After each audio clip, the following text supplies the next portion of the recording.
The Fibber McGee and Molly Show.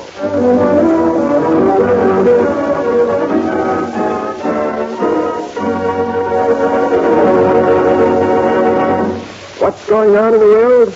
There's a special election today in Wistful Vista. Congressman Tycee resigned to become a judge, and now 5 men are running for the job. And here, locking the front door as they head for the polls, are Fibber McGee and Molly. I ought to keep everything where it belongs till we get back. You know the old Scotch saying, Molly? Locks or something to keep your neighbors honest. Mm-hmm. Incidentally, McGee, what's this election about? Well, you heard the man. Congressman Tycee got appointed to the state Supreme Court. Kicked upstairs, you might say. The Supreme Court is pretty high kicking. Well, anyhow, that left his congressional seat vacant. Brooms, too, probably. Huh? Never mind. Oh. So 5 different fellows are running to see which one can fill the vacancy. And like the fine, upstanding citizen you are, you drag your wife away from her housework to vote. Yeah. Okay, but who do I vote for? Well, take your pick. Here's the list. George Erskine, attorney. A.C. Thompson, who's the county road commissioner. R.D. Clayton, real estate man. John Goldbach, farmer from the south side of the district. And Jackson Cornwall, retired. What was he before he retired, does it say? Yeah. He was 1/3 Choctaw Indian. Mighty rare occupation. Must pay well. But which one of these men would you advise me to vote for, Davy? Please, Molly. Exercising your prerogative to vote is sort of like setting up exercises. It ought to be done with secrecy and privacy. I'm not the type guy that he tells my wife how she ought to cast your vote. That's your own responsibility. But, McGee, I don't know anything about them.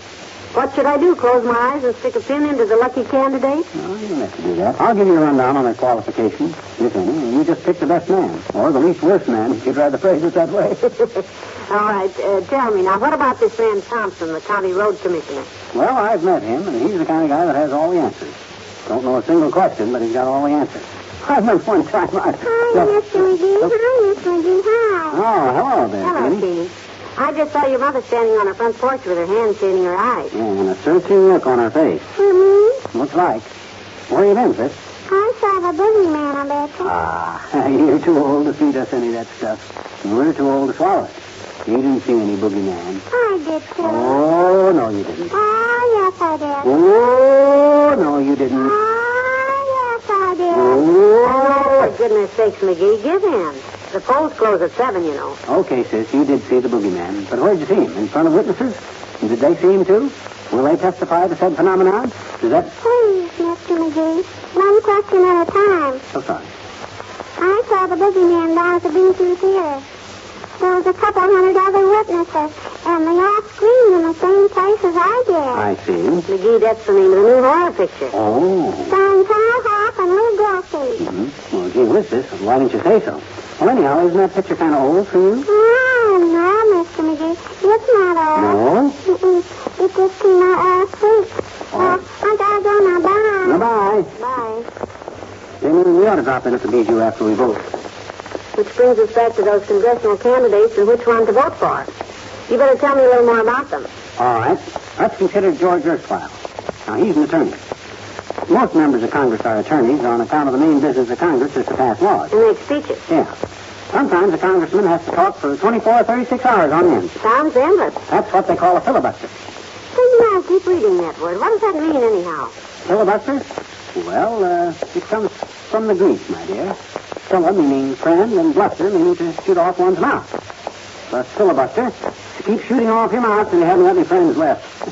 Well, I'm so glad to know that. But why do they have Tell you to... how it works in Congress. Say a bill comes up that some congressman's against. You know, like maybe the post office wants to start charging him, or they're trying to raise the price of haircuts in the barber shop or something. Yeah? So this congressman gets up and he starts talking, see?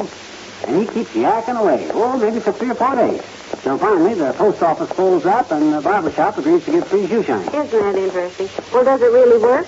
Well, did you notice about a half a block back there we passed Madame Bertha's Chapeau with a windful of Easter hats? No, did we really? I was listening to you and... That, my dear, was a filibuster.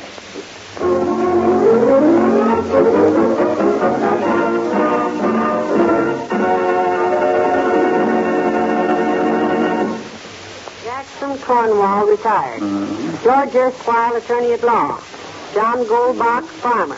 R.D. Clayton, president, Dotted Line Realty Company. Yeah, I think he's in the race just for the advertising. Next is A.C. Thompson, County Road Commissioner. And then there's the blank space. Well, that blank space is there, so if you don't like any of them guys, you can write in your own choice. Oh, dear, it's so confusing. I don't know enough about them to decide. Maybe if you tell me everything you know about these candidates, it would help me. Oh, okay, what you want, the good or the bad? We'll start with the good. Okay, we'll take Erstwhile, the lawyer. We'll take him first. Moved here from Chicago 6-7 years ago and brought all his witnesses with him. Mm-hmm. Always been a great hammer and hawer. I understand that his hawing is still pretty good, but he's starting to rip a little at the hems. I've seen Erstwhile in the courtroom, and he's a man you can always depend on to hit the nail squarely on the thumb. Mm-hmm. What about this John Goldbach? Well, Goldbach is listed as a dirt farmer. That's the farmer who figures everybody else is trying to do him dirt. Good, solid citizen, got plenty of stuff between ears, and most of it is fat and bone. How about the real estate man? R.D. Clayton, he's a very interesting character. Born out here in Wistful Vista.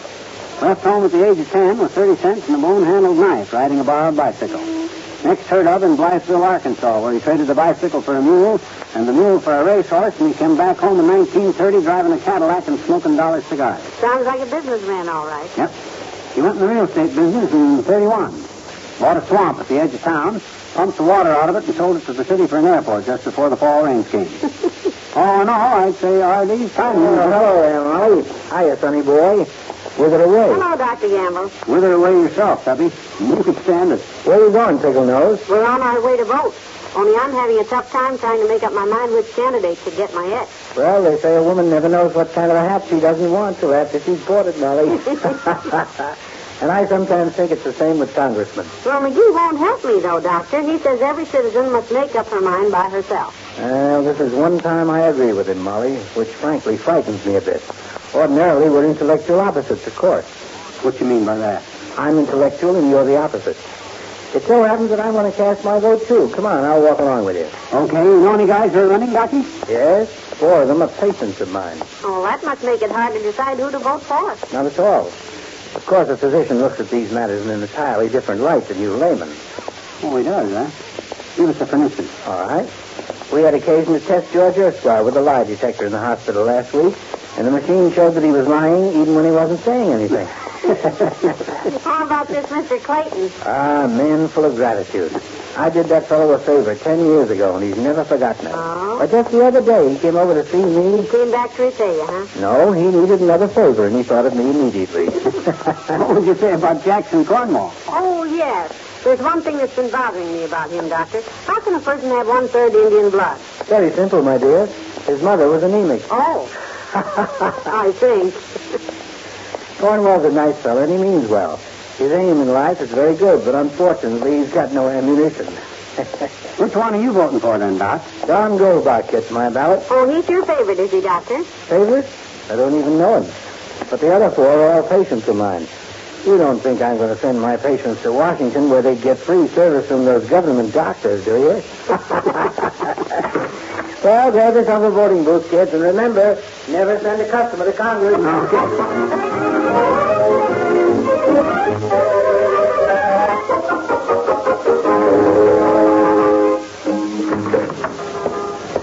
You see, Molly? Didn't take but a minute, did it? No, the minute I got inside, I knew exactly who to vote for. Good. I went over everything you told me. You said a congressman should be a plain man of the people. Right. He should have a curious nature, and he should be a good mixer. True. You said he should be able to talk for hours on end. That's true. So I just wrote in the name of the person that I thought is best qualified for the job. That's the way to do it. Good. Who'd you vote for? You. Huh? Who? Me? Right. You now have one write-in vote for congressman.